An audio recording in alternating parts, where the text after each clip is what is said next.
Namanya Pak Baskoro. Di usianya yang ke-72, ia adalah potret keberhasilan yang tampak sempurna dari luar. Tubuhnya yang mulai membungkuk seringkali terlihat duduk di beranda belakang rumah mewahnya di kawasan elit Jakarta. Di tangannya, selalu ada cangkir teh hangat yang uapnya menari-nari di tiup angin sore. Namun, di balik kemegahan pilar-pilar rumah itu, ada kesunyian yang mencekam. Istrinya, Ibu Widowati, telah berpulang 10 tahun yang lalu akibat kanker. Sejak saat itu, rumah yang dulunya penuh tawa berubah menjadi museum kenangan. Pak Baskoro memiliki 3 orang putri, Arini, Bianca, dan Citra. Ketiganya adalah kebanggaannya. Mereka cantik, cerdas, dan kini telah berkeluarga dengan kemapanan yang luar biasa. Arini adalah seorang kurator seni yang sering bepergian ke luar negeri, Bianca seorang pengusaha butik ternama, dan Citra adalah istri dari seorang pejabat tinggi. Namun keberhasilan itu seolah membangun tembok tinggi antara anak dan ayah. Bagi ketiga putrinya, Pak Baskoro adalah sosok kuat yang tidak butuh apa-apa selain kiriman hampers mewah setiap hari raya atau pesan singkat menanyakan kabar yang seringkali hanya dibalas dengan emotikon. Mereka merasa telah berbakti dengan memastikan ayah mereka hidup dalam kemewahan material. Di sisi lain, ada sosok yang berbeda dalam hidup Pak Baskoro. Namanya Rama-Rama bukanlah darah dagingnya. Ia adalah anak dari mantan sopir pribadi, Pak Baskoro yang yatim piatu sejak remaja. Karena melihat potensi dan kejujuran Rama, Pak Baskoro mengangkatnya sebagai anak, membiayai sekolahnya hingga ke jenjang tertinggi, dan membimbingnya dalam dunia bisnis properti. Kini Rama telah menjadi pengusaha sukses. Jadwalnya tidak kalah padat dari ketiga putri Pak Baskoro. Ia memimpin beberapa proyek pembangunan apartemen dan sering harus melakukan rapat hingga larut malam. Namun, ada satu hukum tidak tertulis dalam hidup. Rama ayah Baskoro adalah prioritas. Sore itu, Pak Baskoro merasakan nyeri yang hebat di dadanya, nafasnya tersengal. Ia mencoba meraih ponselnya, namun tangannya bergetar hebat hingga ponsel itu terjatuh ke lantai marmer. Di saat yang bersamaan, ia teringat bahwa hari ini adalah hari ulang tahun cucu pertamanya dari Arini. Ia tahu, anak-anaknya pasti sedang berpesta di sebuah hotel bintang 5. Dalam kesendirian dan rasa sakit yang menghimpit, Pak Baskoro hanya bisa menatap foto mendiang istrinya. Ia merasa ajalnya mungkin sudah dekat. Di saat penglihatannya mulai mengabur, pintu beranda terbuka. Bukan Arini, bukan Bianca, dan bukan Citra yang datang. Ayah kenapa?" Suara bariton itu terdengar panik, itu Rama. Ia datang hanya untuk mengantarkan martabak manis kesukaan Pak Baskoro karena ia merasa firasatnya tidak enak saat menelepon namun tidak diangkat. Rama langsung menjatuhkan tas kerjanya, mengabaikan ponselnya yang terus berdering karena panggilan klien penting, dan segera membopong tubuh ringkih Pak Baskoro menuju mobil. Di dalam mobil, sambil memacu kendaraan menuju rumah sakit, Rama terus memegang tangan Pak Baskoro. "Sabar ya, Rama di sini, ayah harus kuat." Pak Baskoro menatap wajah anak angkatnya itu dengan mata berkaca-kaca. Dalam hati ia bertanya, di mana ketiga putri yang ia timang sejak kecil? Mengapa justru tangan orang lain yang kini mendekapnya erat di ambang maut? Inilah awal dari sebuah pergolakan batin yang akan mengubah segalanya. Bau antiseptik yang tajam menusuk indera penciuman saat Pak Baskoro perlahan membuka matanya. Langit-langit putih bersih dan bunyi menjadi penyambur dari mesin pemantau jantung pertama kesadarannya. Ia berada di ruang VVIP rumah sakit terbaik di kota ini. Di samping tempat tidurnya, tampak Rama sedang duduk di kursi kayu sambil memangku laptop. Wajah pemuda itu terlihat lelah, gurat hitam di bawah matanya menunjukkan bahwa ia tidak tidur semalaman. Begitu menyadari Pak Baskoro bergerak, Rama segera menutup laptopnya dan berdiri dengan sigap. "Ayah sudah sadar? Syukurlah. Dokter bilang ayah terkena serangan jantung ringan karena kelelahan dan tekanan darah yang melonjak. Ayah jangan banyak pikiran dulu ya," ujar Rama dengan suara lembut, sambil membenarkan letak selimut Pak Baskoro. Pak Baskoro terdiam, matanya menyisir sekeliling ruangan yang luas itu. Sepi, hanya ada dia dan Rama. Padahal ia tahu persis bahwa semalam adalah acara besar keluarga. Ia mencoba bicara dengan suara parau. "Anak-anak, mereka tahu?" Rama tertegun sejenak, ia tampak ragu namun akhirnya mengangguk. "Sudah Rama kabari semalam ya. Mbak Arini, Mbak Bianca, dan Mbak Citra sudah Rama hubungi lewat grup WhatsApp keluarga dan telepon pribadi." "Lalu?" tanya Pak Baskoro singkat, seolah sudah menebak jawabannya. Rama menarik napas panjang. Ia merogoh saku jasnya dan mengeluarkan ponselnya, menunjukkan beberapa pesan balasan. Mbak Arini bilang dia sedang ada gala dinner dengan kolega dari Paris. Dia baru bisa mampir besok pagi. Mbak Bianca sedang di Singapura untuk pembukaan cabang butik barunya. Dia bilang sudah mengirimkan asistennya untuk membawakan buah-buahan ke sini. Dan Mbak Citra, dia bilang sedang mendampingi suaminya di acara dinas luar kota, tapi dia janji akan menelepon ayah segera setelah ada sinyal bagus. Pak Baskoro memejamkan mata. Ada rasa nyeri yang lebih perih daripada serangan jantungnya semalam. Ia teringat bagaimana ia membangun kerajaan bisnisnya dari nol, memeras keringat dan air mata hanya agar ketiga putrinya tidak pernah merasa kekurangan. Ia memberikan pendidikan terbaik di luar negeri, memodali bisnis mereka, dan memberikan warisan awal berupa rumah mewah saat mereka menikah. Namun kini, di saat ia terbaring tak berdaya, mereka bahkan tidak bisa meluangkan waktu beberapa jam untuk sekadar menggenggam tangannya. "Rama," panggil Pak Baskoro lemah. "Ya, Ayah? Bukankah hari ini kamu ada penandatanganan kontrak proyek di Surabaya? Aku melihat jadwalmu di meja kerja kemarin." Rama tersenyum tipis, sebuah senyum tulus yang tidak dipaksakan. Sudah Rama delegasikan ke manajer operasional ya. Memang ada risiko kontraknya tertunda atau bahkan lepas, tapi itu hanya uang. Ayah hanya satu, Rama tidak mungkin meninggalkan ayah sendirian di sini. Tenggorokan Pak Baskoro terasa tercekat. Ia melihat Rama kembali sibuk dengan ponselnya, bukan untuk urusan bisnis, melainkan untuk memastikan menu makanan rumah sakit sesuai dengan diet jantung yang disarankan dokter. Rama bahkan membantu Pak Baskoro untuk minum menggunakan sedotan, dengan telaten mengelap sisa air di dagu sang ayah angkat dengan tisu. Sepanjang hari itu, tak satu pun dari ketiga putrinya muncul. Yang datang justru asisten Bianca yang membawakan keranjang buah raksasa seharga jutaan rupiah, namun terasa hambar bagi Pak Baskoro. Buah itu diletakkan di pojok ruangan, seolah menjadi monumen atas ketidakhadiran anak kandungnya. Malam kembali merayap, Rama masih setia di sana, tertidur dalam posisi duduk demi menjaga jika Pak Baskoro terbangun di tengah malam. Dalam kegelapan kamar rumah sakit itu, Pak Baskoro mengambil keputusan besar. Ia menyadari bahwa darah tidak selamanya lebih kental daripada air, dan kesetiaan tidak bisa dibeli dengan aset yang ia tumpuk selama ini. Matahari pagi menembus celah gorden ruang VVIP, membawa cahaya yang seharusnya hangat, namun suasana di dalam kamar justru terasa dingin. Sekitar pukul 10 pagi, pintu kamar terbuka lebar. Suara denting sepatu hak tinggi memecah keheningan, disusul aroma parfum mahal yang menyengat. Arini dan Bianca masuk dengan tergesa, sementara Citra menyusul di belakang sambil sibuk berbicara di telepon dengan nada rendah namun ketus. Pak Baskoro yang sedang disuapi bubur oleh Rama menghentikan aktivitasnya. Ia menatap ketiga putrinya dengan tatapan datar. "Ya ampun ayah, kok bisa sampai begini?" Arini langsung menghampiri tempat tidur, namun ia tidak menyentuh tangan ayahnya.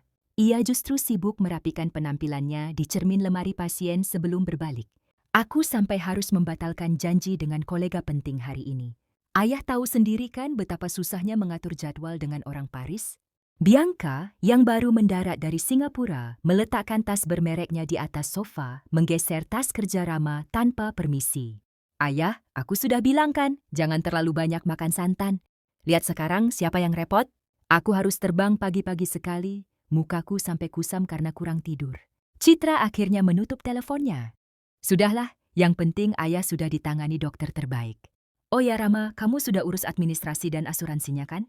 Pastikan pakai fasilitas yang paling lengkap. Kami tidak mau ada masalah nantinya." Rama hanya mengangguk sopan dan berdiri dari kursinya untuk memberi ruang bagi ketiga putri kandung Pak Baskoro. "Semua sudah diurus, Mbak. Dokter bilang ayah perlu tenang." Namun ketenangan adalah hal terakhir yang dibawa ketiga wanita itu. Alih-alih menanyakan bagian mana yang sakit atau bagaimana perasaan ayah mereka, pembicaraan segera beralih menjadi ajang adu nasib dan kesibukan. Di depan Pak Baskoro yang masih lemah, mereka mulai berdebat tentang siapa yang paling lama bisa berjaga di rumah sakit. "Aku tidak bisa menginap," cetus Arini. "Malam ini ada opening gallery." "Bianca saja, dia kan bos, bisa tinggal lewat ponsel." "Enak saja," balas Bianca dengan nada tinggi. "Aku baru balik dari luar negeri, stok di butik berantakan." "Citra saja, suaminya kan punya banyak ajudan, minta tolong mereka saja yang urus keperluan rumah." "Suamiku itu pejabat Bianca. Kalau aku tidak ada di acara nanti malam, apa kata orang?" Reputasinya bisa taruhannya, sanggah Citra tak mau kalah. Pak Baskoro memejamkan mata rapat-rapat. Setiap kata yang keluar dari mulut anak-anaknya terasa seperti sembilu yang menyayat hati. Mereka membicarakan dirinya seolah-olah dia adalah beban atau inventaris yang harus digilir perawatannya. Tidak ada satupun dari mereka yang bertanya, "Ayah, apa yang ayah rasakan?" Atau, "Ayah, maafkan kami baru datang." Sudah, suara Pak Baskoro terdengar parau namun tegas. Ruangan itu seketika senyap. "Kalau kalian sibuk, pulanglah. Ada Rama di sini." Arini mendengus kecil, menatap Rama dengan pandangan meremehkan. "Ayah, jangan terlalu memanjakan Rama. Dia itu punya bisnis sendiri yang harus diurus. Lagi pula dia kan bukan keluarga inti. Tidak enak kalau orang tahu ayah kami yang kaya raya malah dijaga oleh orang luar." Rama hanya terdiam, menunduk tanpa membalas sepatah kata pun. Ia tidak ingin memperkeruh suasana. Namun di dalam hatinya, Pak Baskoro merasa muak. Ia melihat perbedaan yang sangat kontras.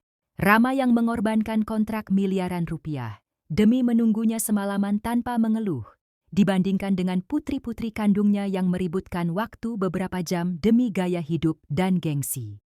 "Pulanglah kalian semua," perintah Pak Baskoro lagi, kali ini lebih dingin. "Rama, tolong panggilkan pengacaraku, Pak Broto. Aku ingin bicara dengannya sore ini." Ketiga putrinya saling pandang.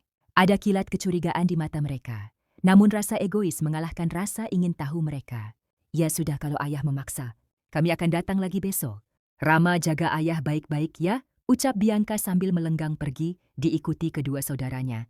Begitu pintu tertutup, ruangan kembali sunyi. Pak Baskoro menatap Rama yang masih setia berdiri di sudut ruangan. "Rama, kemarilah," panggilnya. "Maafkan kata-kata mereka. Mulai hari ini, aku ingin kamu tahu satu hal. Keluarga bukan soal siapa yang memiliki darah yang sama, tapi siapa yang tetap ada saat duniamu runtuh." Sore itu, suasana rumah sakit terasa lebih tenang. Langit Jakarta di luar jendela kamar VVIP berubah warna menjadi jingga kemerahan.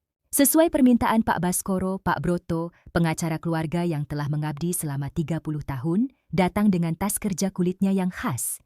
Wajah pria tua itu tampak serius. Ia tahu jika Pak Baskoro memanggilnya ke rumah sakit, ini bukan sekadar urusan bisnis biasa. "Rama, tolong jaga di depan pintu sebentar. Pastikan tidak ada siapapun yang masuk, termasuk anak-anakku jika mereka tiba-tiba kembali," bisik Pak Baskoro dengan nada yang sangat terjaga. Rama mengangguk patuh. Ia keluar dan berdiri tegak di depan pintu, bagaikan seorang pengawal yang setia. Di dalam ruangan, Pak Baskoro meminta Pak Broto duduk mendekat. "Broto, kita sudah berteman lama.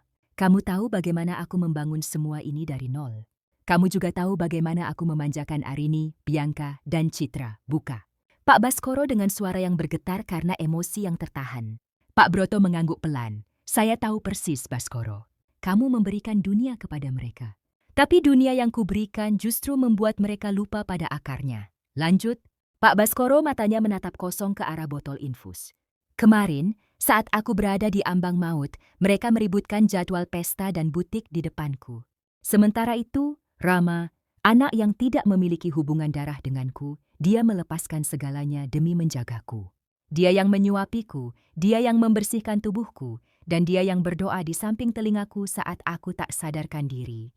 Pak Broto menghela napas panjang. Ia sudah sering melihat sengketa keluarga karena harta, namun kasus ini terasa lebih menyedihkan bagi hatinya. "Lalu, apa yang ingin kamu lakukan?" Pak Baskoro menarik napas dalam-dalam seolah mengumpulkan sisa-sisa kekuatannya. "Aku ingin merombak seluruh wasiatku. Batalkan semua draft lama yang membagi aset secara merata kepada ketiga putriku." Pak Broto terkejut hingga kacamata yang ia pakai hampir merosot. "Seluruhnya, Baskoro, itu aset yang luar biasa besar.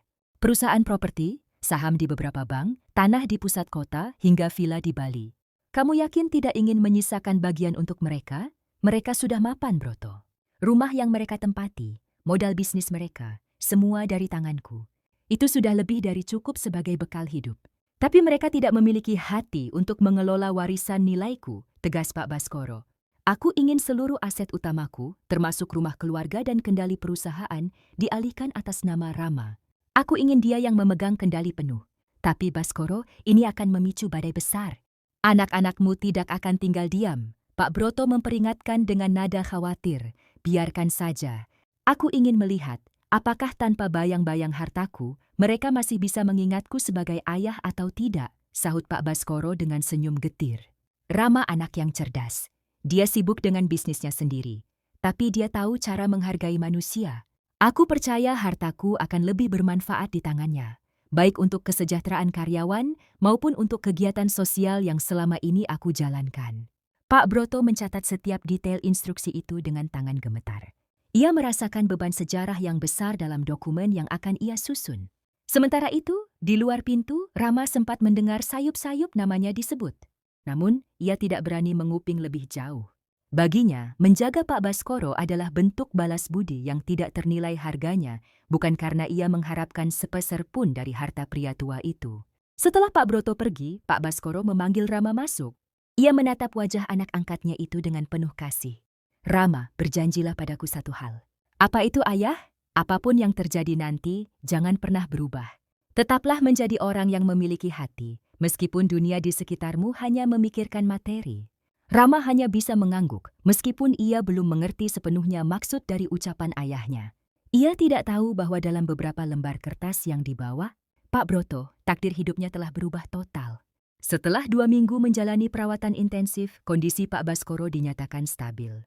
Meski tubuhnya tak lagi segarang dulu, dokter mengizinkannya pulang dengan syarat harus istirahat total. Rumah mewah yang biasanya sunyi itu mendadak sibuk.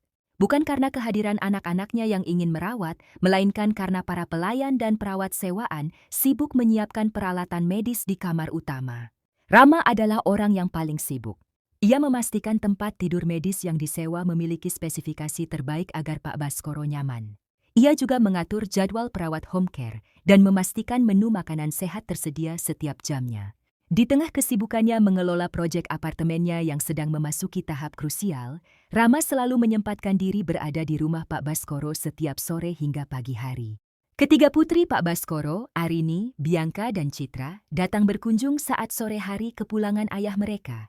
Namun, alih-alih menemani di samping tempat tidur, mereka justru berkumpul di ruang tamu yang megah, menyesap teh premium, sambil membicarakan hal yang membuat telinga Pak Baskoro panas di dalam kamar. Kalian sadar tidak sih, ayah sekarang makin dekat dengan Rama?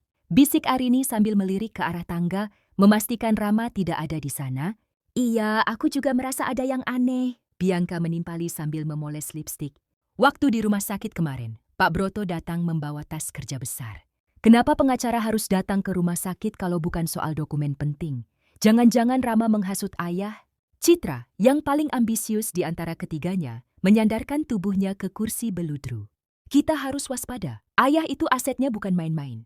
Tanah di Sudirman saja harganya sudah naik berkali-kali lipat. Belum lagi koleksi lukisan dan sahamnya. Kita tidak bisa membiarkan orang luar seperti Rama mengambil keuntungan di saat ayah sedang lemah mentalnya.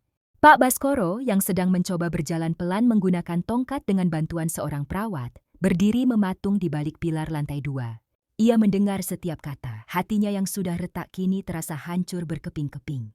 Mereka tidak membicarakan bagaimana agar kesehatan ayah mereka pulih sepenuhnya, mereka hanya mengkhawatirkan aset. Ayah, suara Rama mengagetkan mereka. Rama baru saja datang dari kantor, masih mengenakan kemeja yang lengannya digulung. Ia melihat Pak Baskoro berdiri di dekat tangga dengan wajah pucat.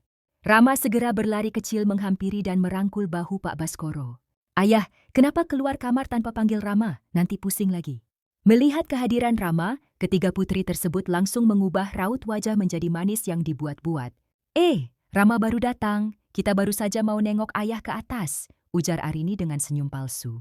Pak Baskoro menepis pelan tangan perawatnya dan memilih bersandar sepenuhnya pada lengan Rama. Aku lelah, Rama, antaraku kembali ke kamar. Dan kalian, Pak Baskoro menatap ketiga putrinya dengan mata yang tajam namun penuh kesedihan. Kalau kalian hanya datang untuk membicarakan harta, lebih baik kalian pulang. Aku belum mati. Suasana seketika menjadi kaku. Ketiganya terdiam, wajah mereka memerah karena malu sekaligus kesal. Setelah Pak Baskoro dan Rama berlalu, Bianca menghentakkan kakinya. Lihat kan? Rama pasti sudah mencuci otak ayah sampai ayah berani bicara begitu pada kita. Semenjak hari itu, kecurigaan ketiga putri Pak Baskoro berubah menjadi agresi pasif. Mereka mulai sering datang ke rumah. Bukan untuk merawat, melainkan untuk memata-matai setiap gerak-gerik Rama dan mencari tahu di mana Pak Baskoro menyimpan berkas-berkas pentingnya. Mereka tidak menyadari bahwa setiap perilaku buruk mereka justru semakin memantapkan hati Pak Baskoro untuk menandatangani dokumen. Wasiat terakhir yang telah disiapkan Pak Broto, kesehatan Pak Baskoro ibarat lilin yang tertiup angin kencang. Sesekali apinya berkobar stabil, namun lebih sering meredup nyaris padam. 1 bulan setelah kepulangannya dari rumah sakit, kondisi fisiknya menurun drastis. Serangan jantung kedua datang di tengah malam yang buta saat hujan badai mengguyur Jakarta dengan ganasnya. Rama, yang memang tidur di sofa kamar, Pak Baskoro agar selalu siaga, terbangun karena mendengar suara rintihan yang tertahan. Ia mendapati Pak Baskoro memegangi dadanya dengan wajah yang membiru. Tanpa membuang waktu, Rama langsung melakukan pertolongan pertama sambil menelepon ambulans dan rumah sakit. "Ayah, bertahanlah Rama di sini!" teriaknya di tengah gemuruh petir. Sambil menunggu tim medis tiba, Rama mencoba menghubungi Arini, Bianca, dan Citra. Namun panggilannya berkali-kali dialihkan. Arini mematikan ponselnya karena sedang berada di sebuah pesta peragaan busana yang bising. Bianca menjawab dengan suara parau khas orang bangun tidur dan malah membentak. "Rama, ini jam 2 pagi. Kalau cuma sesak napas biasa, kasih oksigen saja, jangan berlebihan." Sementara Citra tidak mengangkat sama sekali karena ponselnya berada di tangan ajudannya. Akhirnya, hanya Rama yang mendampingi. Pak Baskoro di dalam ambulans yang melaju membelah banjir dan gelapnya malam. Di ruang resusitasi, Rama berdiri terpaku di balik kaca, melihat dokter memberikan kejut jantung kepada pria yang sudah ia anggap sebagai ayah kandungnya itu. Air mata mengalir di pipi pengusaha muda itu. Ia tidak memikirkan kontrak bisnisnya yang besok pagi harus ditandatangani. Ia hanya berdoa agar Tuhan tidak mengambil satu-satunya sosok yang percaya padanya saat ia bukan siapa-siapa. Baru pada pukul 7 pagi, ketiga putri kandung Pak Baskoro muncul di rumah sakit. Mereka datang dengan penampilan yang tetap terjaga, meski wajah mereka menunjukkan sedikit kecemasan. Lebih tepatnya kecemasan akan apa yang terjadi pada harta mereka jika sang ayah tiada. "Bagaimana keadaannya?" tanya Arini ketus saat melihat Rama duduk lemas di kursi tunggu. "Ayah kritis, Mbak, sekarang di ruang ICU." Dokter bilang peluangnya, Rama tidak sanggup melanjutkan kalimatnya. Bukannya merasa sedih, Bianca justru langsung menyerang Rama. "Ini semua gara-gara kamu, Rama. Kamu pasti tidak menjaga makannya dengan benar. Atau kamu sengaja membuat ayah stres supaya dia cepat..." "Cukup, Bianca!" potong Rama dengan suara yang jarang sekali ia tinggikan. "Aku tidak pernah tidur lebih dari 4 jam sebulan terakhir ini, hanya untuk memastikan ayah nyaman. Di mana kalian saat ayah memanggil nama kalian semalam? Di mana kalian saat aku butuh bantuan untuk memutuskan tindakan medis?" Citra melangkah maju, mencoba menengahi namun dengan nada yang tetap merendahkan. "Sudahlah, jangan berlagak pahlawan di depan kami. Kamu itu cuma anak angkat. Kami ini darah dagingnya. Sekarang, minggir. Kami mau bicara dengan dokter secara pribadi." Ketiga wanita itu masuk ke ruang konsultasi dokter, meninggalkan Rama yang terpuruk sendirian. Namun, sebuah pemandangan tak terduga terjadi. Di dalam ruang ICU, saat mereka diizinkan masuk secara bergantian, Arini justru terlihat sibuk mencari kunci brankas atau dokumen di dalam tas kecil yang sering dibawa Pak Baskoro kemana-mana. Ia tidak memegang tangan ayahnya yang dingin, ia justru merogoh kantong jas yang tergantung di sudut ruangan. Pak Baskoro, yang ternyata dalam kondisi setengah sadar, delirium, membuka matanya sedikit. Ia melihat putri sulungnya tidak menangisinya, melainkan sedang mencari sesuatu di dalam dompetnya. Di ambang kesadarannya, Pak Baskoro menyadari sebuah kenyataan pahit. Bagi anak-anaknya, dia hanyalah sebuah brankas yang terkunci, dan mereka sedang mencari kuncinya sebelum ia benar-benar pergi. Sore harinya, saat kondisi Pak Baskoro sedikit stabil namun masih menggunakan ventilator, yang memberikan isyarat lemah pada perawat bahwa ia ingin bertemu Pak Broto, sang pengacara. Ia tahu waktunya tidak banyak lagi. Ruang ICU adalah tempat di mana waktu seolah berhenti. Bunyi ritmis dari mesin ventilator dan monitor jantung menjadi satu-satunya musik latar yang menemani kesunyian. Pak Baskoro terbaring kaku, namun matanya yang terbuka sayu menunjukkan bahwa jiwanya masih berjuang keras. Ia telah meminta perawat untuk memanggil Pak Broto secara mendesak, dan entah bagaimana, perawat itu luluh melihat sorot mata sang kakek yang penuh permohonan. Pak Broto masuk dengan langkah kaki yang diredam, mengenakan jubah hijau steril dan masker. Ia mendekat ke telinga sahabatnya. "Aku di sini, Baskoro. Aku membawa dokumen yang kita bicarakan kemarin." Pak Baskoro tidak bisa bicara. Selang ventilator yang masuk ke tenggorokannya menghalangi suara, namun tangan kanannya bergerak lemah, memberi isyarat ingin menulis. Pak Broto dengan sigap mengeluarkan secarik kertas dan sebuah pulpen. Dengan tangan yang gemetar hebat, Pak Baskoro menuliskan kata-kata pendek yang sangat sulit dibaca, namun maknanya sangat jelas bagi sang pengacara. "Sahkan semuanya sekarang. Rama adalah pewaris tunggal, beri mereka sekadarnya." Pak Broto menghela napas berat. Sebagai pengacara, ia tahu ini adalah langkah yang akan memicu peperangan besar. Namun sebagai seorang sahabat, ia melihat ketulusan yang dikhianati. Ia mengeluarkan dokumen wasiat final yang telah disusunnya, dokumen yang secara hukum mengalihkan seluruh aset strategis, kepemilikan saham mayoritas, dan properti utama kepada Rama. Baskoro, bisik Pak Broto, jika kamu menandatangani ini, anak-anakmu mungkin akan membencimu selamanya. Apakah kamu sudah benar-benar yakin? Pak Baskoro menatap Pak Broto dengan tatapan paling jernih yang pernah ia miliki selama sakit. Ia mengangguk pelan, di matanya tidak ada keraguan, yang ada hanyalah kedamaian. Ia teringat kejadian beberapa jam lalu saat Arini menggeledah jasnya dan saat Bianca mengeluh di telepon tentang betapa membosankannya menunggu di rumah sakit.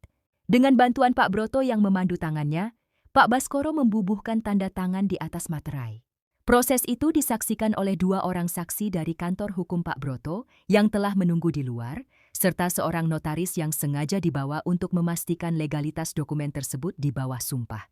Setelah dokumen itu tersimpan rapi di dalam tas, Pak Baskoro tampak lebih tenang. Napasnya yang tadinya memburu kini mulai beraturan, seolah-olah beban berat yang selama ini menghimpit dadanya telah terangkat. Namun ketenangan itu tidak berlangsung lama. Di luar ruangan, suara keributan mulai terdengar. Arini dan kedua adiknya mencoba merangsek masuk setelah melihat Pak Broto keluar dari ruang ICU. Pak Broto, apa yang Bapak lakukan di dalam? Ayah sedang kritis, kenapa Bapak membawa dokumen? Seru Citra dengan nada curiga. Wajahnya yang cantik tampak tegang, matanya menatap tajam ke arah tas kerja Pak Broto. Pak Broto menyesuaikan letak kacamatanya, wajahnya tetap tenang dan profesional. Saya hanya menjalankan amanah klien saya, Ibu Citra. Pak Baskoro yang memanggil saya. Amanah apa soal warisan? Pak, ayah sedang tidak sadar sepenuhnya. Apapun yang dia tanda tangani sekarang tidak sah secara hukum. Bianca menimpali dengan nada tinggi, hingga seorang perawat harus memperingatkannya untuk tetap tenang. Ayah Anda sangat sadar akan apa yang beliau lakukan, jawab Pak Broto dingin. Jika Anda keberatan, kita bisa membicarakannya di pengadilan nanti, setelah masa berkabung tentunya. Tapi untuk sekarang, biarkan ayah Anda beristirahat. Ketiga putri itu terdiam, terpaku oleh ketegasan sang pengacara.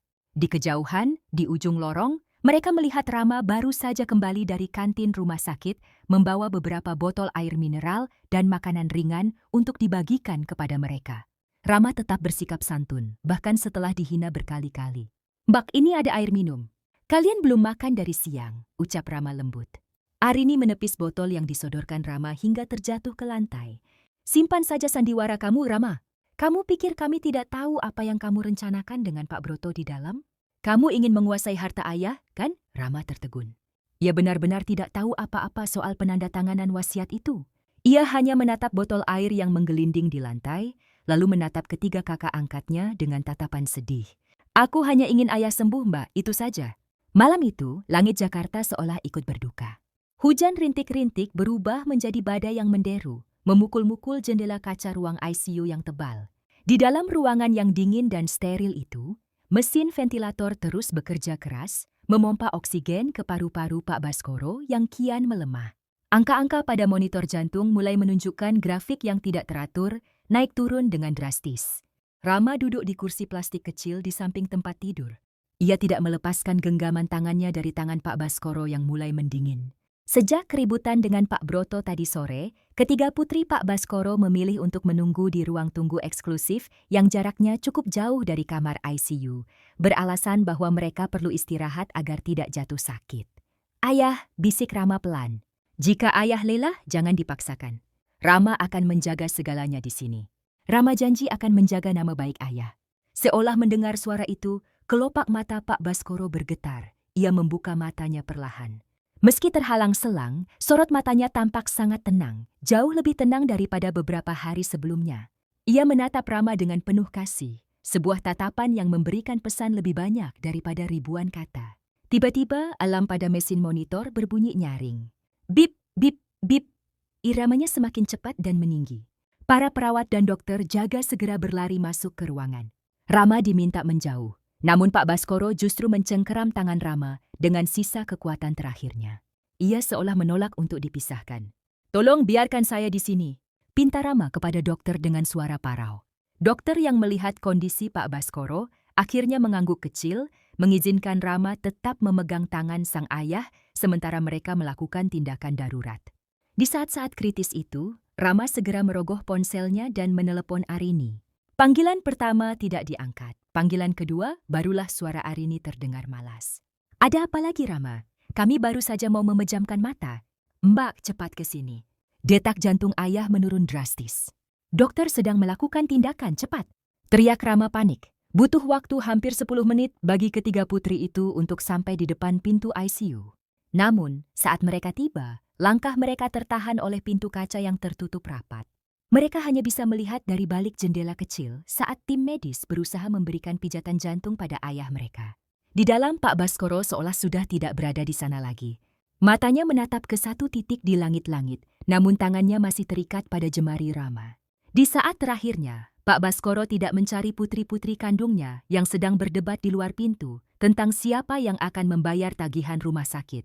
Ia justru menatap wajah Rama, anak yang ia ambil dari jalanan kesunyian, yang kini memberikan kehangatan di ujung napasnya.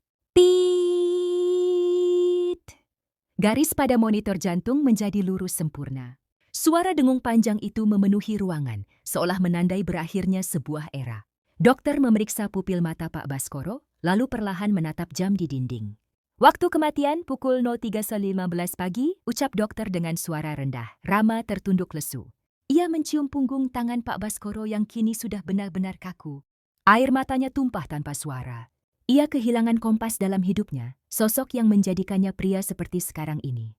Pintu ICU terbuka, Arini, Bianca, dan Citra masuk dengan wajah yang campur aduk. Ada rasa sedih, namun ada juga kilat kepanikan yang berbeda. Bianca adalah yang pertama kali berteriak histeris, namun bukan memanggil nama ayahnya. "Ayah, ayah belum bicara soal kunci brankas." "Ayah," serunya sambil mengguncang bahu jenazah yang sudah tak bernyawa itu. Arini hanya berdiri mematung, sementara Citra langsung sibuk dengan ponselnya, menghubungi suaminya untuk mengurus pemakaman yang megah agar tetap terlihat terpandang di mata kolega. Tidak ada satupun dari mereka yang mendekati Rama untuk sekadar mengucapkan terima kasih atau saling menguatkan. Rama berdiri, mengusap air matanya dan menepi. Ia melihat pemandangan memuakan itu dengan hati hancur. Ayahnya baru saja pergi, namun mereka sudah sibuk memikirkan sisa-sisa duniawi yang ditinggalkan. Ia teringat pesan Pak Baskoro. "Tetaplah menjadi orang yang memiliki hati." Pemakaman Pak Baskoro bukanlah sebuah prosesi duka biasa. Itu adalah sebuah perhelatan agung. Karangan bunga memenuhi trotoar hingga ratusan meter dari rumah duka, datang dari menteri, pengusaha papan atas, hingga kolega internasional. Arini, Bianca, dan Citra tampil dengan pakaian duka berwarna hitam rancangan desainer ternama, lengkap dengan kacamata hitam besar untuk menutupi mata mereka, yang meski sembab, lebih banyak karena kelelahan daripada tangisan tulus. Di balik tenda putih yang mewah, ketiga putri itu sibuk menyalami tamu-tamu penting. Mereka berdiri di barisan depan, menampilkan Citra sebagai anak-anak yang paling terpukul. Citra bahkan beberapa kali terlihat lemas dan harus dipapah oleh suaminya saat kamera wartawan dari portal berita bisnis menyorot ke arahnya. Ini adalah panggung terakhir mereka untuk menunjukkan kepada dunia bahwa merekalah pewaris sah dari Kekaisaran Baskoro. Sementara itu, Rama berdiri jauh di belakang, di bawah pohon Kamboja yang rimbun. Ia mengenakan kemeja hitam sederhana, tanpa kacamata mahal dan tanpa keinginan untuk disorot. Matanya merah dan bengkak. Ia tidak sibuk menyalami pejabat. Ia justru sibuk memastikan para penggali kubur mendapatkan air minum yang cukup dan membantu mengangkat keranda ayahnya masuk ke liang lahat saat ketiga menantu. Pak Baskoro justru ragu karena takut jas mereka kotor oleh tanah. Saat peti jenazah perlahan diturunkan, hanya Rama yang melompat ke bawah untuk memastikan posisi kepala sang ayah menghadap ke arah yang benar sesuai keyakinan mereka. Ia tidak peduli tanah membasahi celana kainnya. Di atas, Arini hanya menaburkan bunga melati dengan ujung jari yang gemetar, seolah takut menyentuh tanah pemakaman itu. "Selamat jalan, Ayah," bisik Rama pelan sambil mencium gumpalan tanah terakhir. Setelah prosesi pemakaman usai, suasana berubah menjadi tegang. Para pelayat mulai pulang, namun keluarga inti tetap tinggal. Arini menghampiri Pak Broto yang berdiri tak jauh dari sana. "Pak Broto, saya rasa tidak perlu menunggu lama. Sore ini juga kami ingin Bapak datang ke rumah utama. Kita harus segera menyelesaikan urusan administratif dan pembacaan wasiat," ujar Arini dengan nada memerintah. Kami tidak mau urusan harta ini menggantung dan mengganggu operasional perusahaan. Pak Broto menatap Arini dengan tatapan datar. Saya mengerti, Ibu Arini. Namun, sesuai prosedur yang diminta oleh mendiang, Pak Baskoro, pembacaan wasiat hanya bisa dilakukan jika seluruh anggota keluarga hadir, termasuk Rama. Bianca mendengus, melirik Rama yang sedang membersihkan tangan di keran air. Kenapa orang asing itu harus ikut? Ini urusan keluarga darah daging. Rama adalah anak angkat resmi secara hukum, Ibu Bianca. Dan namanya tercantum secara spesifik dalam draft yang harus saya bacakan. Jawab Pak Broto tegas tanpa memberi ruang untuk perdebatan. Akhirnya, sore itu, mereka berkumpul di perpustakaan pribadi Pak Baskoro yang megah. Ruangan itu dipenuhi aroma buku tua dan kayu jati. Ketiga putri duduk di sofa beludru dengan wajah tidak sabar. Rama duduk di kursi kayu biasa di sudut ruangan, tampak masih dalam suasana duka yang mendalam. Pak Broto mengeluarkan sebuah amplop coklat besar yang masih tersegel lilin merah. Suasana seketika menjadi sangat sunyi, hingga suara detak jam dinding terdengar seperti dentuman keras.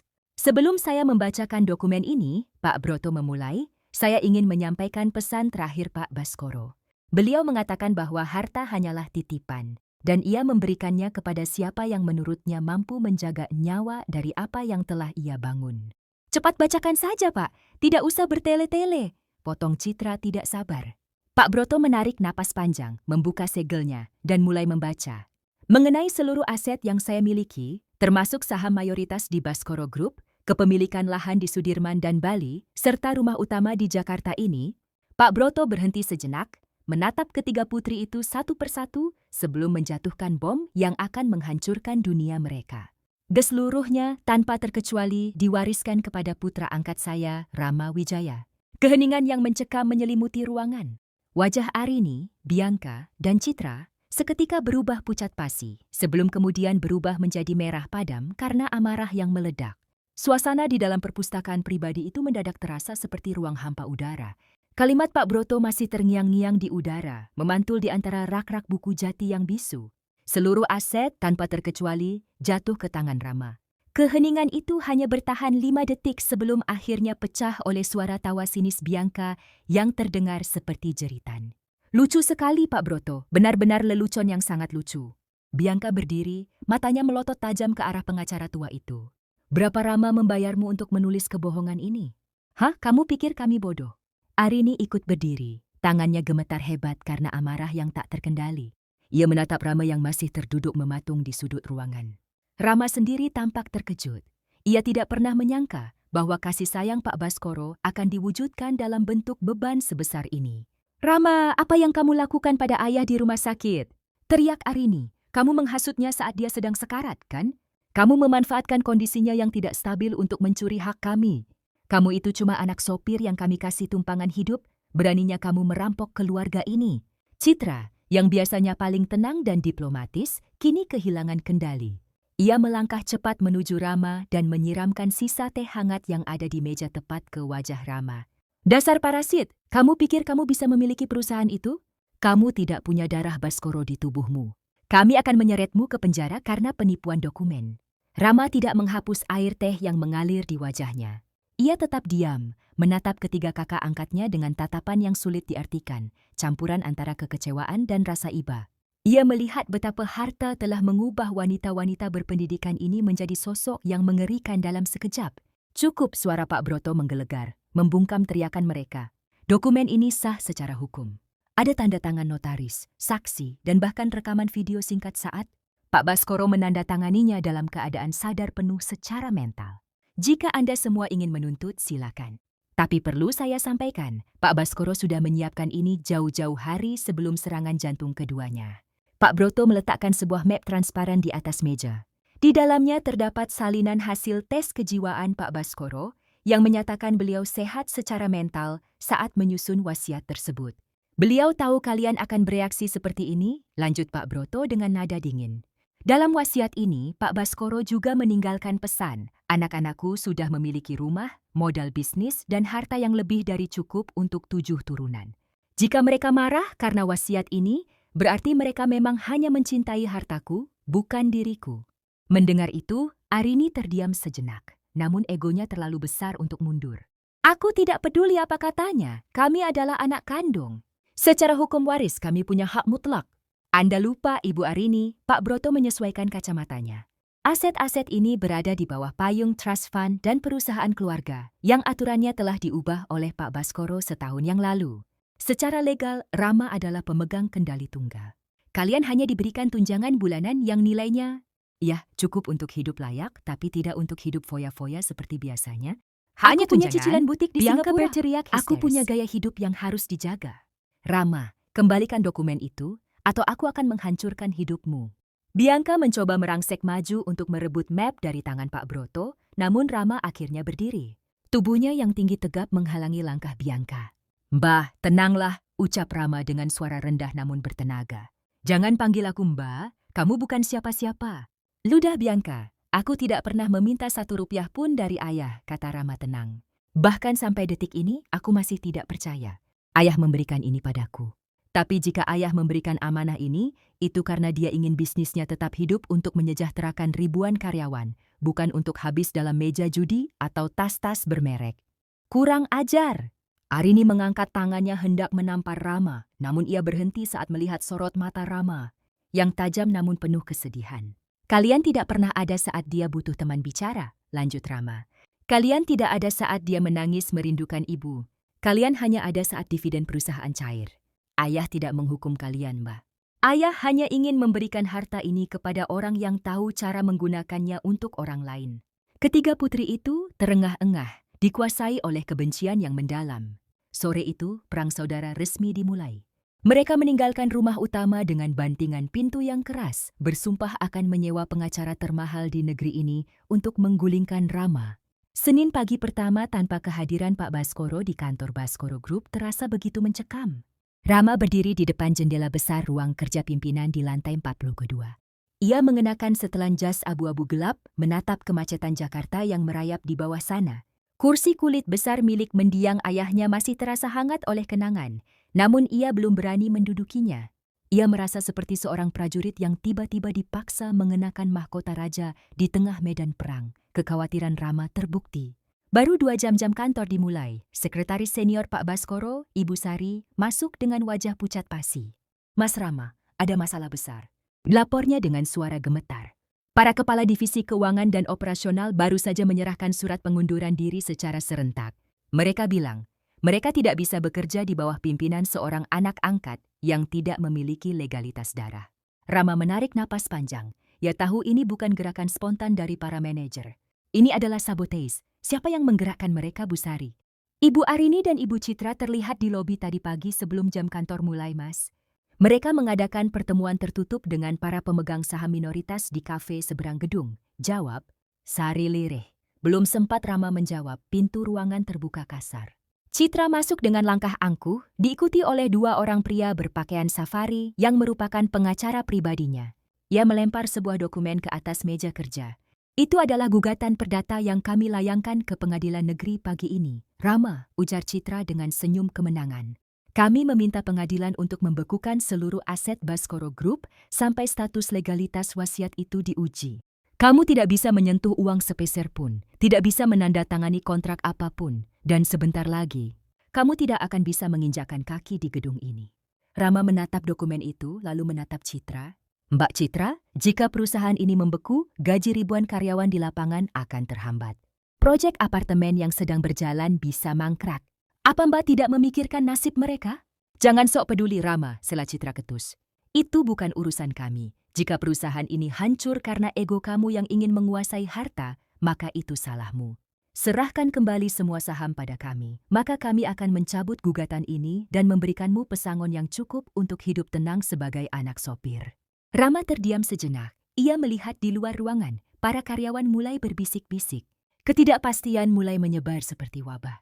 Namun, di tengah tekanan itu, Rama teringat kata-kata Pak Baskoro di rumah sakit. Rama, hartaku bukan untukmu sendiri, tapi untuk nyawa perusahaan. Rama berjalan mendekati meja, namun ia tidak mengambil dokumen gugatan itu. Ia justru menekan tombol interkom. Bu Sari, tolong kumpulkan seluruh karyawan di aula utama dalam 10 menit. Saya sendiri yang akan bicara. Apa yang mau kamu lakukan? Tanya Citra curiga. Aku akan menjalankan amanah ayah, Mbak. Ayah selalu bilang bahwa kekuatan Baskoro Group bukan pada gedungnya, tapi pada kejujuran orang-orang di dalamnya, jawab Rama tenang namun tegas. Di aula, suasana riuh rendah. Banyak manajer yang telah dipengaruhi oleh Arini dan Bianca mulai menghasut para staf bawah. Saat Rama berdiri di podium, sorakan cemooh sempat terdengar dari barisan depan yang diduduki para loyalis putri Pak Baskoro. Saya tahu siapa saya di mata kalian. Buka Rama tanpa mikrofon. Suaranya menggelegar memenuhi ruangan. Saya bukan darah daging Pak Baskoro. Saya adalah anak dari seorang sopir yang beliau angkat dari jalanan. Tapi selama 10 tahun terakhir, saya adalah orang yang menemaninya saat beliau sakit. Orang yang tahu setiap inci mimpi beliau untuk perusahaan ini. Rama kemudian mengeluarkan sebuah buku tabungan pribadi miliknya. Ketiga putri Pak Baskoro telah membekukan aset perusahaan melalui gugatan hukum. Jika itu terjadi, gaji kalian bulan depan tidak akan cair. Tapi saya ingin kalian tahu, saya tidak akan membiarkan itu terjadi. Saya telah mencairkan seluruh aset pribadi dari bisnis properti yang saya bangun sendiri selama 7 tahun terakhir. Uang itu cukup untuk menutupi biaya operasional dan gaji kalian selama 3 bulan ke depan sampai proses hukum ini selesai. Aula yang tadinya bising mendadak senyap. Para manajer yang tadinya ingin mundur tertegun. Mereka tahu bahwa bisnis Rama sendiri sedang sukses, dan ia bersedia mempertaruhkan harta pribadinya demi menyelamatkan perusahaan orang lain. Saya tidak butuh harta ayah untuk kaya, lanjut Rama dengan mata berkaca-kaca. Tapi saya butuh perusahaan ini tetap berdiri untuk menghormati kerja keras beliau. Siapa yang ingin ikut saya berjuang demi Pak Baskoro tetaplah di sini. Yang ingin ikut menghancurkan demi warisan, pintu keluar terbuka lebar. Satu persatu, karyawan di barisan belakang mulai bertepuk tangan.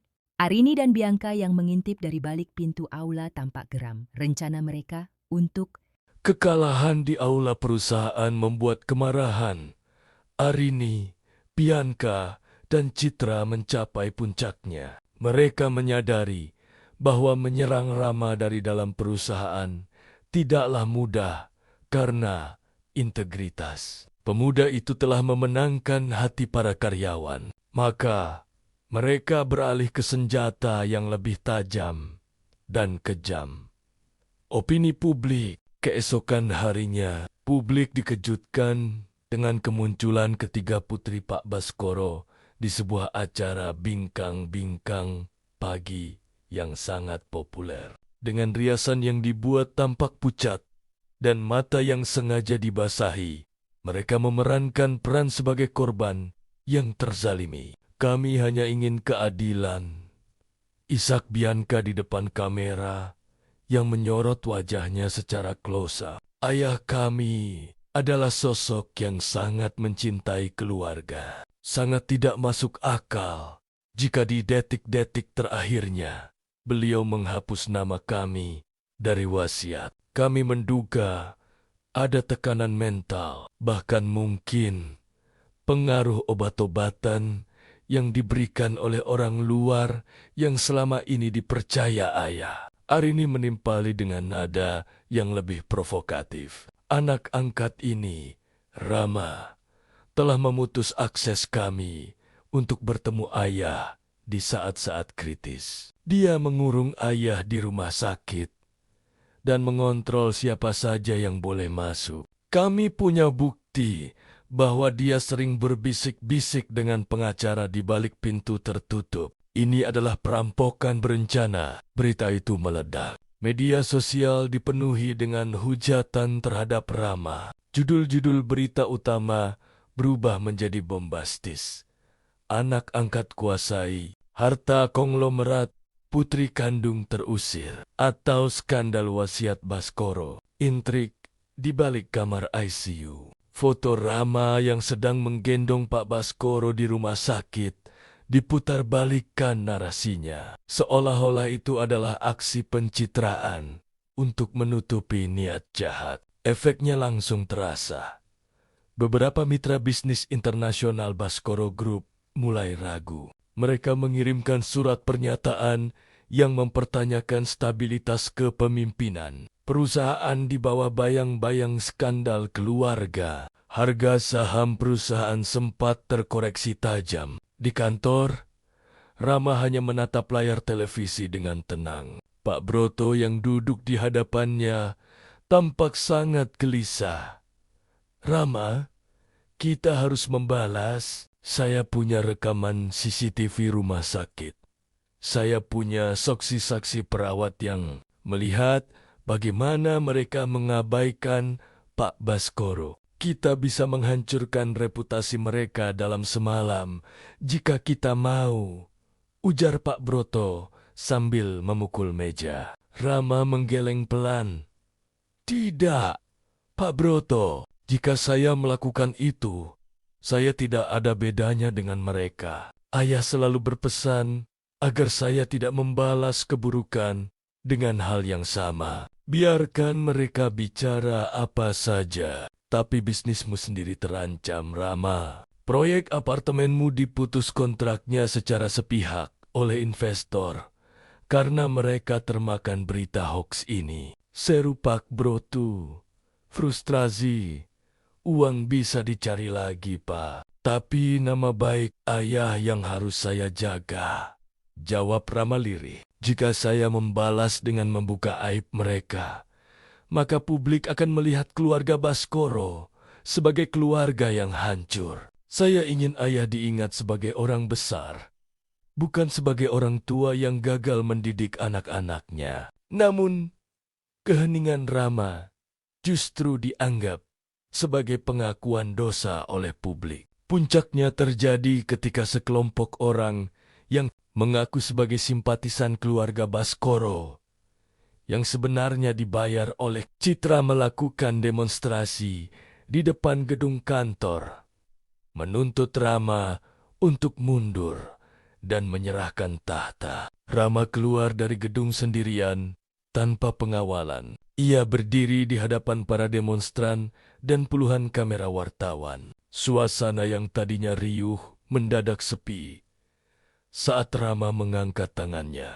Saya hanya ingin mengatakan satu hal, ucap Rama dengan suara yang jernih dan tak bergetar. Harta ini bukan milik saya. Saya hanyalah pemegang kunci yang diberikan oleh almarhum. Jika suatu saat nanti pengadilan memutuskan bahwa saya tidak layak, saya akan pergi dengan baju yang sama saat saya datang ke rumah ini 10 tahun lalu. Hanya selembar kemeja dan sebuah kejujuran. Di tengah kerumunan itu, seorang wartawan senior bertanya, "Lalu kenapa Anda tidak membagi saja aset itu kepada mereka agar masalah ini selesai?" Rama menatap kamera dengan tajam, seolah sedang bicara langsung kepada Arini, Bianca, dan Citra yang menonton dari rumah mewah mereka. Karena memberikan senjata kepada orang yang sedang marah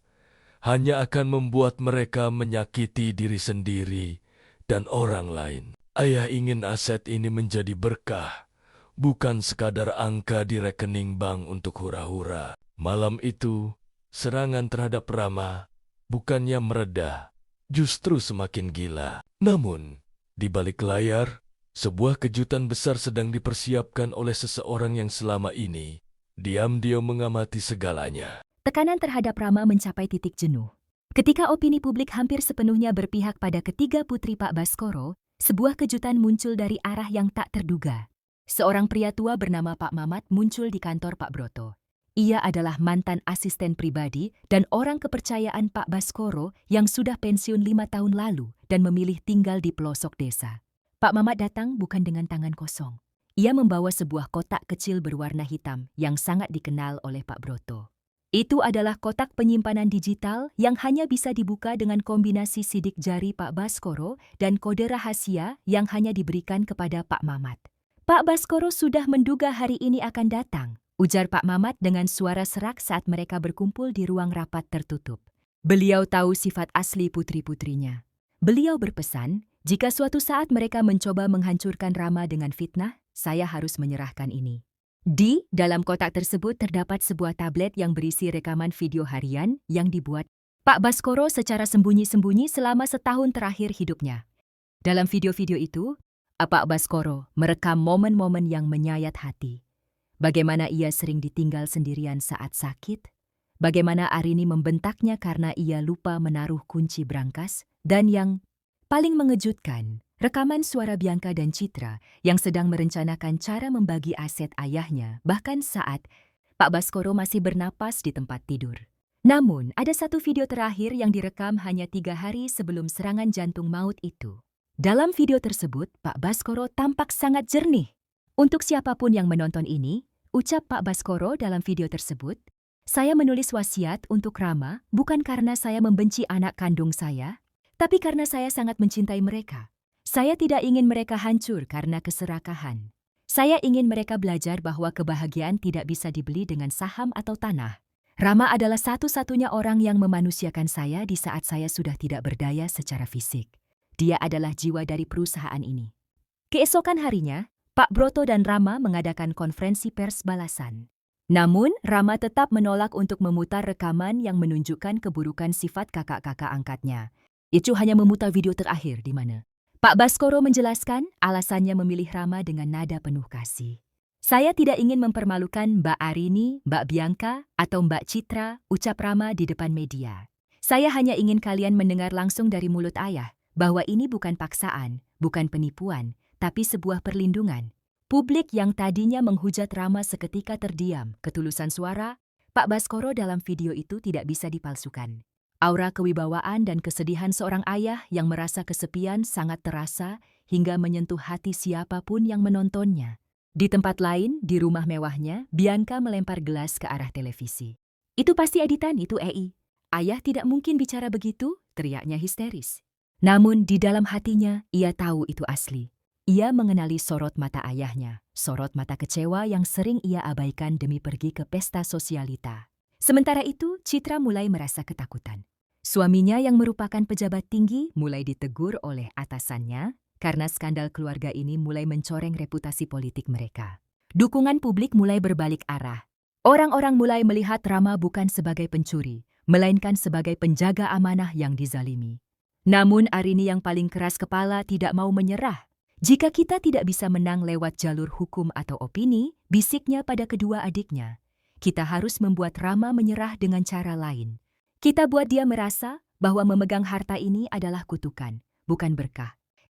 Mereka mulai meneror bisnis pribadi Rama, mengancam para vendor, dan bahkan mencoba menyuap orang dalam di Baskoro Group untuk melakukan sabotase teknis pada sistem perbankan perusahaan. Mereka tidak sadar bahwa dengan melakukan itu, mereka justru semakin mempercepat kejatuhan mereka sendiri. Putus asa adalah bensin bagi tindakan nekat. Arini, Bianca, dan Citra kini merasa terpojok. Serangan opini publik telah berbalik menyerang mereka dan gugatan hukum mereka mulai goyah karena bukti video yang dibawa Pak Mamat. Alih-alih bertaubat, mereka justru meluncurkan rencana terakhir yang sangat berbahaya, sabotase finansial untuk membuat Rama terlihat tidak kompeten dalam memimpin Baskoro Group. Citra menggunakan koneksi suaminya untuk menyuap seorang manajer IT di Departemen Treasury perusahaan. Misinya adalah mengalihkan dana operasional sebesar ratusan miliar rupiah ke sebuah rekening bodong di luar negeri, tepat saat jadwal pembayaran dividen dan gaji karyawan dimulai. Jika dana itu hilang, Rama akan dituduh melakukan penggelapan dan perusahaan akan kolaps dalam hitungan jam. Jika dia tidak bisa kita singkirkan dengan hukum, kita singkirkan dia dengan jeruji besi. Desis Arini saat mereka berkumpul di sebuah hotel mewah, memantau pergerakan dana melalui laptop. Namun, mereka meremehkan satu hal, ketulusan menghasilkan loyalitas. Manajer IT yang mereka suap sebenarnya adalah orang yang sangat menghormati mendiang, Pak Baskoro, dan sangat terharu dengan pengorbanan Rama yang menggunakan uang pribadi untuk menggaji karyawan di awal konflik. Alih-alih melakukan instruksi Citra, sang manajer justru melaporkan semuanya kepada Rama dan Pak Broto. Rama duduk di ruang pusat data, menatap layar monitor yang menunjukkan upaya peretasan internal. Pak Broto sudah membawa tim penyidik kepolisian bersamanya. "Mas Rama, sekarang atau tidak sama sekali," bisik Pak Broto. "Jika kita membiarkan transaksi ini terjadi dan menangkap mereka di ujung sana, mereka akan dipenjara minimal 15 tahun karena pencucian uang dan sabotase ekonomi." Rama menatap layar dengan mata yang pedih. Ia melihat nama Citra dan Bianca muncul dalam jejak digital komunikasi rahasia tersebut. Mereka benar-benar tega menghancurkan warisan ayah mereka sendiri hanya agar Rama tidak memilikinya. "Tunggu," kata Rama singkat. "Jangan tangkap mereka dulu. Beri saya waktu 10 menit. Rama meraih ponselnya dan melakukan panggilan konferensi kepada ketiga kakaknya. Di seberang sana, suara Bianca terdengar sinis. Mau menyerah sekarang, Rama? Kamu sadar kan sebentar lagi perusahaanmu akan hancur? Mbak Bianca, Mbak Arini, Mbak Citra, saya sedang melihat layar monitor IT sekarang, ujar Rama dengan nada tenang namun bergetar. Saya tahu kalian sedang mencoba memindahkan dana tresuri. Saya juga tahu ada polisi di samping saya yang siap menekan tombol untuk menangkap kalian. Henning seketika di seberang telepon. Rama bisa mendengar deru napas panik dari mereka. Tapi saya tidak akan melakukannya, lanjut Rama. Saya sudah meminta tim IT untuk membatalkan transaksi itu secara diam-diam. Polisi ini, saya minta mereka untuk pulang dan menganggap ini hanya gangguan sistem. Kenapa? Karena jika kalian dipenjara, nama ayah akan benar-benar hancur. Ayah tidak pernah ingin anak-anaknya memakai seragam tahanan. Kamu bohong. Kamu pasti menjebak kami. Teriak Citra, meski suaranya mulai terdengar pecah karena ketakutan. Aku tidak butuh menjebak orang yang sudah terjebak dalam keserakahannya sendiri, sahut Rama.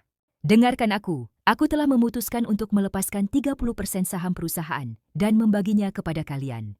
Itu lebih dari cukup untuk membayar semua utang butik Bianca, gaya hidup Arini, dan kampanye suami Citra. Tapi ada satu syarat, kalian harus menandatangani surat pernyataan untuk tidak pernah lagi mengintervensi perusahaan dan mengakui secara tertulis bahwa wasiat ayah adalah sah. Ketiga putri itu terdiam.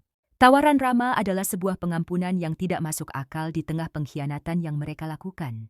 Mereka menyadari bahwa Rama baru saja menyelamatkan mereka dari kehancuran total. Kenapa Rama? Tanya Arini dengan suara lirih. Sebuah nada yang pertama kali terdengar tulus setelah sekian lama. Kenapa kamu memberikan saham itu setelah semua yang kami lakukan? Karena ayah mencintai kalian, jawab Rama sambil menyeka air mata yang jatuh ke pipinya. Dan karena aku ingin kalian punya kesempatan untuk menjadi anak-anak yang dibanggakan ayah, meski ayah sudah tidak ada untuk melihatnya.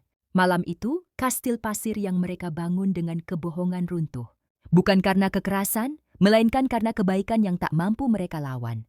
Satu persatu, mereka mulai menangis, bukan karena kehilangan harta, tapi karena menyadari betapa jauhnya mereka telah jatuh dari nilai-nilai yang diajarkan ayah mereka. 1 tahun telah berlalu, sejak badai yang nyaris menghancurkan keluarga Baskoro mereda.